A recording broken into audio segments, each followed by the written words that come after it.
वर्णानामर्थसङ्गानां रसानां छन्दसामपि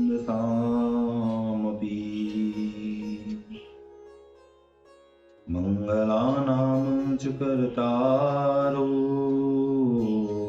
वन्दे वाणी विनायको नारायणं नमस्कृत्य नरं चैव नरोत्तमम्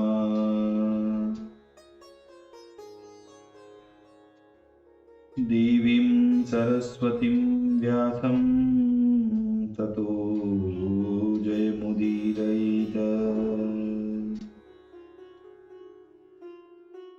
गुरुर्ब्रह्मा गुरुर्विष्णु गुरुर्देवो महेश्वर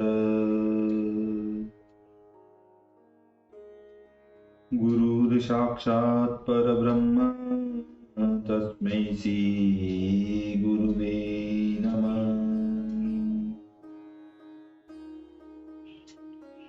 बोलिए सियावर रामचंद्र भगवान की जय, राधावर कृष्ण कन्हैया लाल भगवान की जय,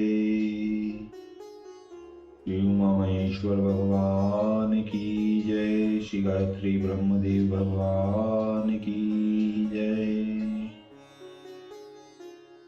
सद्गुरुदेव भगवान की जय, माता पिता गुरुदेव की जय, समस्त संतगण भगवान की जय, समस्त भक्तगण भगवान की जय। ओम नमः पार्वती पतये हर हर महादेव। तो मित्रों और आप सभी श्रीमद् भागवत कथा के श्रेष्ठ रसिकगणों श्रोतागणों, अब तक हमने श्रीमद् भागवत कथा को क्रमबद्ध रूप से श्रवण किया है, कीर्तन किया है, मनन किया है, पठन किया है।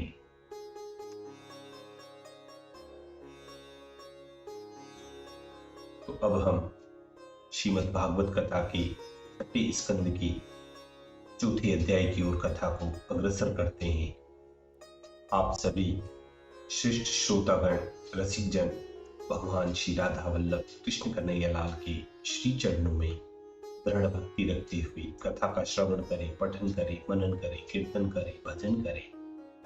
बोलिए श्री राधा वल्लभ कृष्ण कन्हैया लाल भगवान की जय। तो कहते हैं, चौथे माही प्रजानहित तपे दक्ष परवीन, हंस गुहा स्त्रोत से हरि आराधन कीन। राजा परीक्षित बोले कि हे ब्राह्मण, स्वयंभू मनवंतर में सुर, असुर, नर, नाग, मृग और पक्षी इत्यादि सृष्टि की कथा आपने जो संक्षिप्त से प्रथम तीसरे स्कंद में कही है, अब उसको ही विस्तार से हम आपकी मुख से सुनना चाहते हैं। और परम पुरुष भगवान ब्रह्मा जी ने प्रत्येक सर्ग में जिस शक्ति के द्वारा जिस प्रकार की सृष्टि रची है, उस शक्ति सहित और जो पीछे सृष्टि रची गई उसके सुनने की हमारी अभिलाषा है। इतनी कथा कहने के उपरांत पुराण वक्ता सूत जी शौनक मुनि गणों से बोलने लगे कि हे ऋषि वर्य वर्ग, महायोगी व्यास पुत्र श्री सुखदेव जी राजा परीक्षित की इस प्रार्थना से प्रसन्न हुए और आनंद प्रकट करके कहने लगे। श्री सुखदेव जी बोले कि हे राजन, प्राचीन बरही के पुत्र 10 प्रचेताओं ने समुद्र के भीतर से निकलकर देखा कि पृथ्वी मंडल विविध वृक्ष लताओं से युक्त हो रहा है।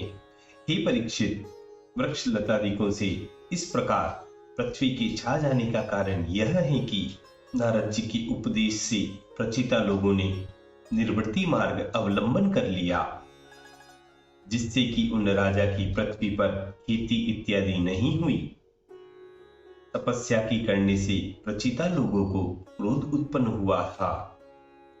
उस पृथ्वी को इस प्रकार लता वृक्ष आदि से छाई हुई देखकर वे लोग वृक्षों के ऊपर महाकुपित हुए और उन सब वृक्षों को भस्म करके निर्मूल करने के लिए तत्क्षण उन लोगों ने अपने मुख से वायु और अग्नि को उत्पन्न किया।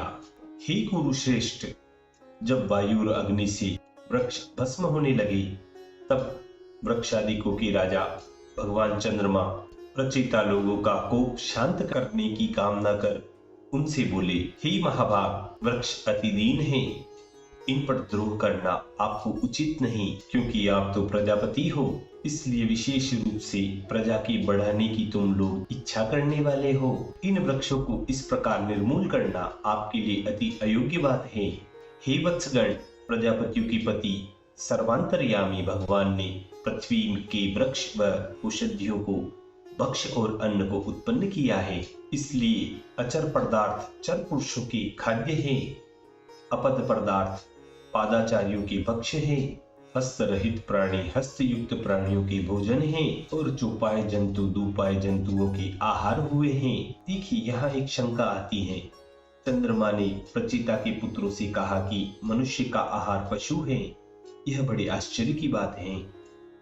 तो उत्तर में समझना चाहिए कि द्वीपदानानाम चतुष्पदः, इस श्लोक का अर्थ चंद्रमा ने चतुष्पद अर्थात चार पद वाले पशु को नहीं कहा। यहां ऐसा अर्थ किया है कि चार प्रकार के भोजन हैं, भक्ष्य, भोज्य, चोष्य और लेह। इन चार प्रकार के भोजनों को चतुष्पद कहा। चार प्रकार के स्वाद हैं, वे ही पुरुषों को प्रसन्न करने वाले आहार हैं।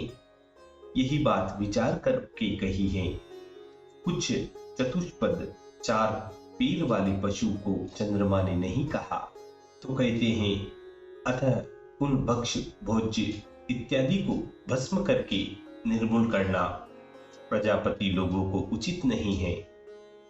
हे पाप रहित वत्सगण, तुम लोगों के पिता देवदेव प्राचीन बरही जी ने तुम लोगों को प्रजा उत्पन्न करने की आज्ञा दी है और इन वृक्षों से प्रजा की जीविका होती है, और फिर भला इन वृक्षों को तुम कैसे भस्म करना चाहते हो?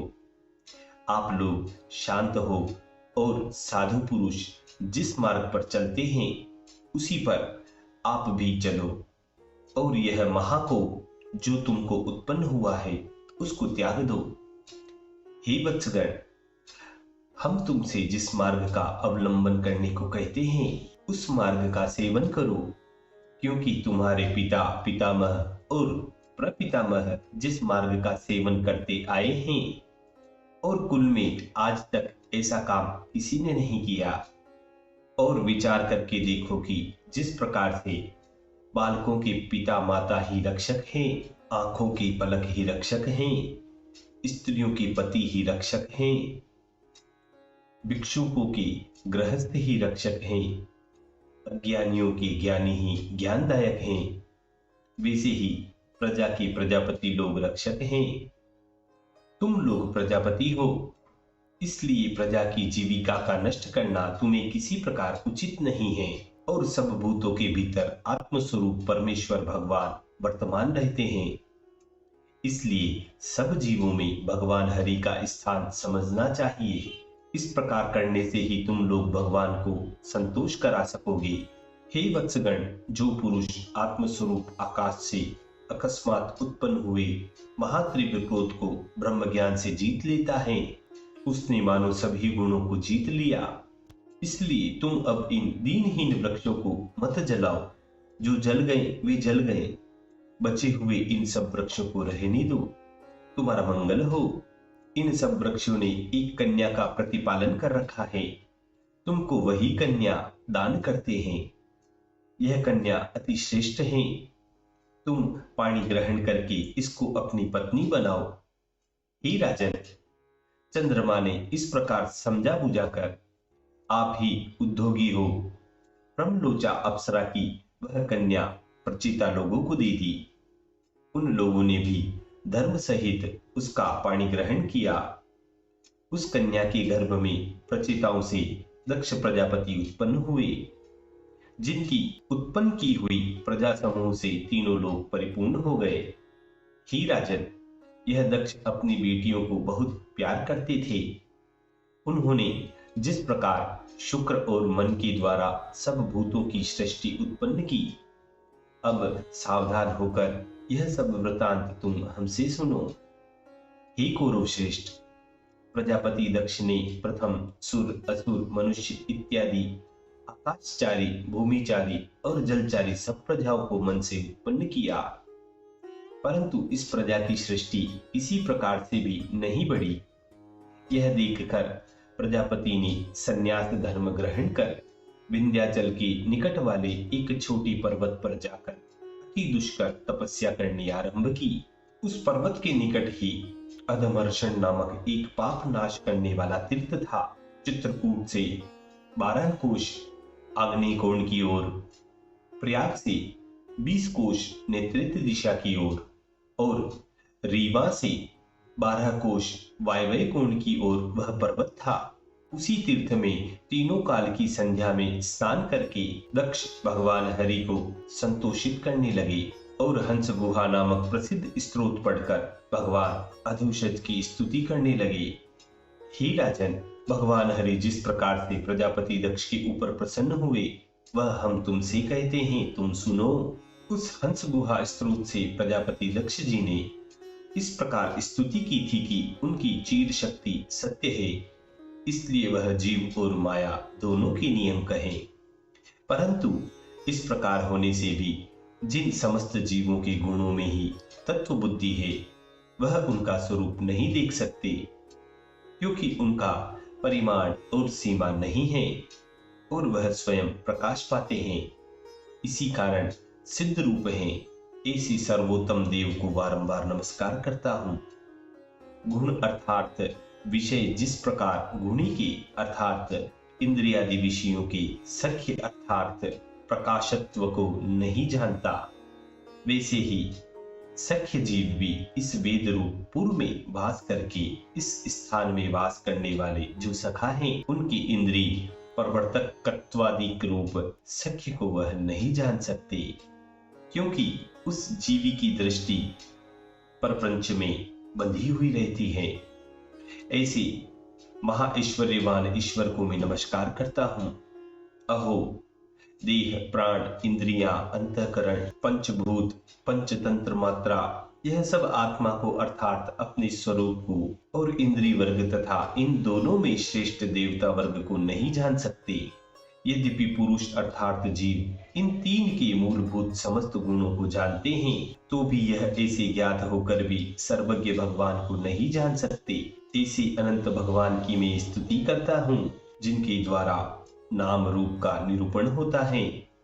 वह मन की दृष्टि, स्मृति, विनाश के हेतु जब उपराम अर्थात समाधि को प्राप्त हो जाते हैं, उनके प्रतीत होने का स्थान भी अतिशय पवित्र है। जो प्रकृति पुरुष, महत अहंकार और पंचतंत्र मात्रा, इन 9 और 3 गुण और षोडश विकार स्वरूप अपनी शक्ति के द्वारा हृदय के मध्य में निश्चल हो रहे हैं, और जो लोग यज्ञ करने वाले 15 सामिधेनी मंत्रों से प्रकाशित होते हैं, इसलिए अलौकिक अग्नि के समान अतिशय गूढ़ होने के कारण विवेकी पुरुष बुद्धि से विचार पूर्वक खींचकर जिनका ध्यान करते हैं, वह परमात्मा हम पर प्रसन्न हो। जो ईश्वर सबसे बड़ा है, जिनके अनंत विशेषण हैं और जिनके मोक्ष सुख का अनुभव माया के द्वारा नष्ट नहीं होता, वही भगवान सर्व नामधारी ईश्वर और विश्वरूप हैं, जिनकी आत्मी शक्ति का कोई वर्णन नहीं कर सकता है। वे परमात्मा मेरे ऊपर प्रसन्न हो।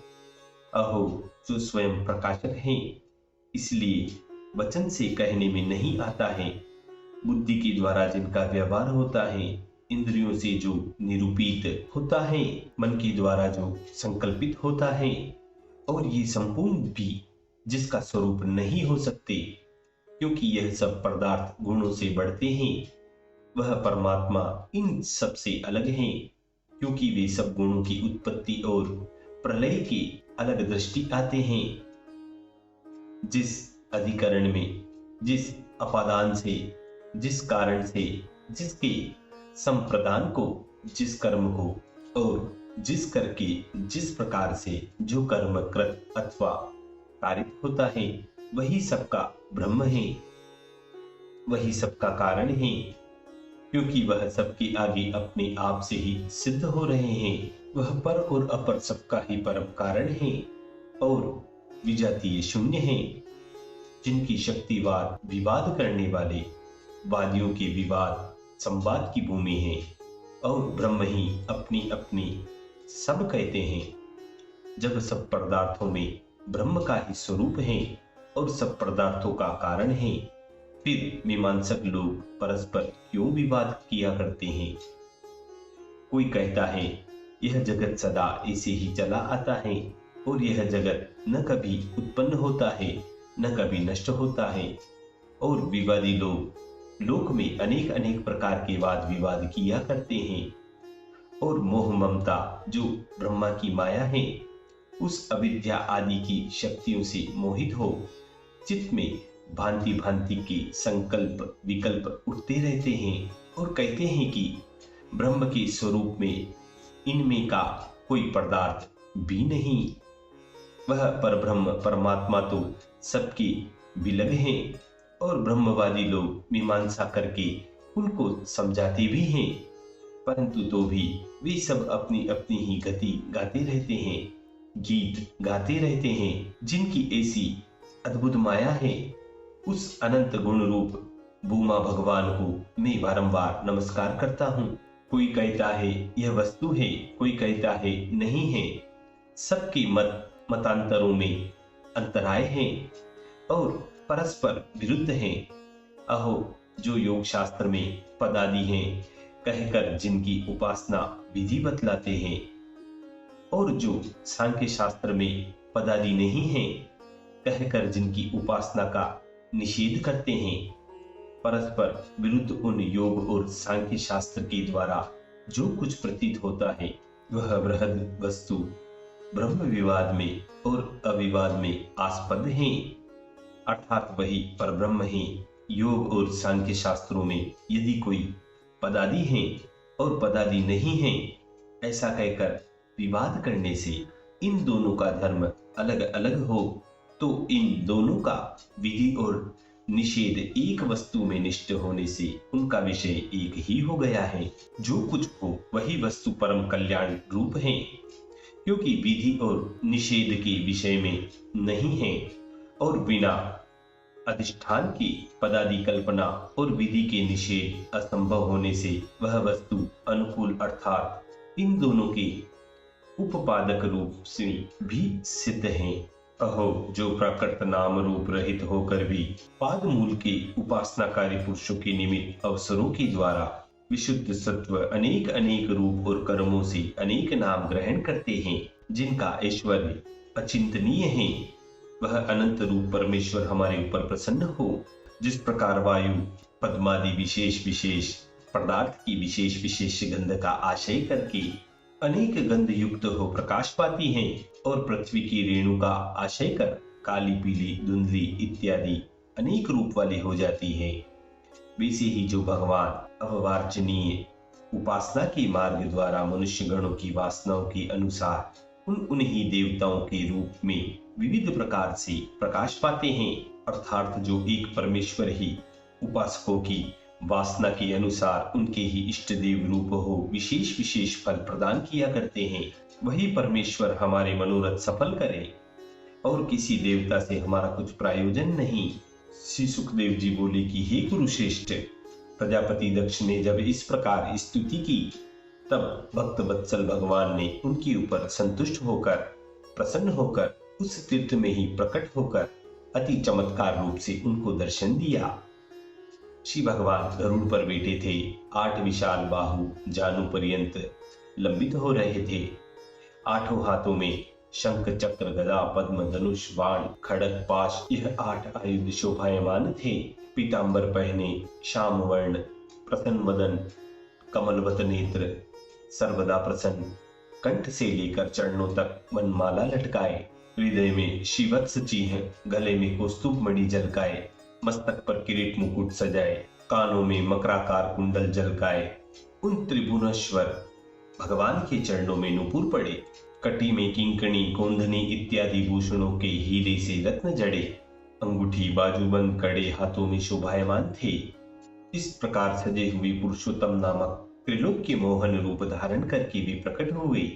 हे राजन, इस प्रकार वस्त्राभूषणों से विभूषित हो श्री भगवान अकेले नहीं प्रकट हुए, वरन नारद, नंद इत्यादि पार्षद और समस्त लोकपाल उनको चारों ओर से घेरे खड़े थे और गान करते हुए सिद्ध, चारण व गंधर्वगण दोनों ओर खड़े होकर उनकी स्तुति कर रहे थे।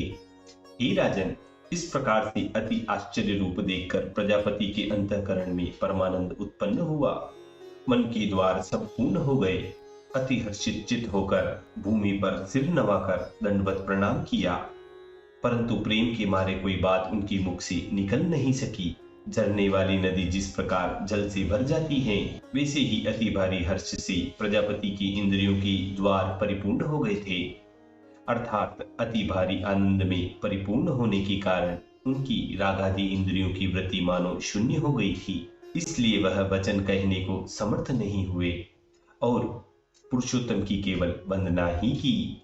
यद्यपि उन्होंने कुछ नहीं कहा तो भी सर्वभूतों के चित्त की जानने वाले श्री भगवान ने उसी भांति अपने प्रणत परम भक्त श्री भगवान बोले कि हे प्रचीता पुत्र महाभाग दक्ष, मुझ में भाव सहित परम श्रद्धा करके तुम तप से सिद्ध हो गए। हे प्रजानाथ, तुम्हारी यह तपस्या विश्व को बढ़ाने वाली है। इससे हम तुम्हारे ऊपर अतिशय प्रसन्न हुए हैं, क्योंकि सब प्राणियों की विभूति भली भांति बढ़े, यही कामना है। वह तुम्हारे द्वारा हमारी कामना पूर्ण हुई, इसलिए हम तुम्हारे ऊपर बहुत प्रसन्न हैं। हे वत्स, तुम सब प्रजापति, ब्रह्मा, शिव, मनुष्यगण और देवेश्वरगण, ये सब हमारी विभूति और सब प्राणियों की उत्पत्ति के कारण हैं। हे ब्राह्मण, तप अर्थात यम नियमादि सहित ध्यान हमारा हृदय है। विद्या अर्थात सांग मंत्र जप हमारा शरीर है। क्रिया अर्थात भावना शब्द वाच्य पुरुष अपार हमारा आकार है। यज्ञ हमारा अंग धर्म है, अर्थात यज्ञानुष्ठान जनित अपूर्व हमारा मन है। यज्ञ भोक्ता देवगण हमारे प्राण हैं। मुझ में अनंत गुण हैं, गुणों से गुण का विग्रह होता है, और जब आद्य हम ही हैं तब स्वयं ब्रह्मा जी हुए। हे दक्ष, आगे केवल हम ही थे, हमारे सिवाय कुछ भी बाहर भीतर नहीं था, अर्थात केवल चैतन्य मात्र था। वह भी इंद्रिय वृत्ति से जाना जाता है, इसलिए यह जगत सर्वत्र सोते हुए के समान था। उसके पीछे अंतःगुण जो हम हैं, हमसे माया द्वारा गुणमय विग्रह यह ब्रह्मांड जब प्रकाशित हुआ, तब उस समय ही आद्य स्वयंभू अयोनिज होकर उत्पन्न हुए। वह हमारे वीर्य से वर्धित होने के कारण सृष्टि उत्पन्न करने को उद्यत हुए थे, परंतु जबकि उन्होंने अपने को इस कार्य में असमर्थ समझा, तब हमने उनको तपस्या करने का उपदेश दिया, जिससे कि उन्होंने कठिन तपस्या की और उसी तपस्या के प्रभाव से नव विश्व उन्होंने तुम उत्पन्न करने वाले को उत्पन्न किया। इसलिए हे दक्ष, प्रसिद्ध प्रजापति पंचजन की यह कन्या यहाँ पर है, जिसका नाम असिकनी है। तुम इसको अपनी स्त्री बनाओ। स्त्री पुरुष का रति क्रीड़ा रूप जो मैथुन धर्म है, उसी मैथुन धर्म का आशय लेकर इस रूपवती और धर्मवती कन्या में तुम अनेक प्रजा उत्पन्न करोगे।